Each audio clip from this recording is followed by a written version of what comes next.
Welcome to another episode of Rock and Roll Flashback with your host, Bill Price.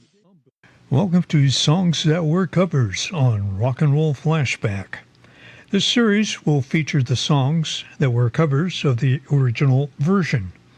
In many instances, the original recording did not always become a hit.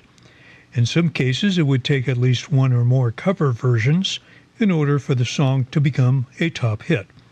However, sometimes the subsequent covers also failed to achieve hit status.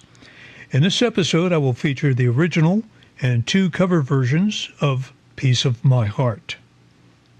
Mention the song title, and some of you might remember the hit single released by Big Brother and the Holding Company, which featured vocalist Janis Joplin.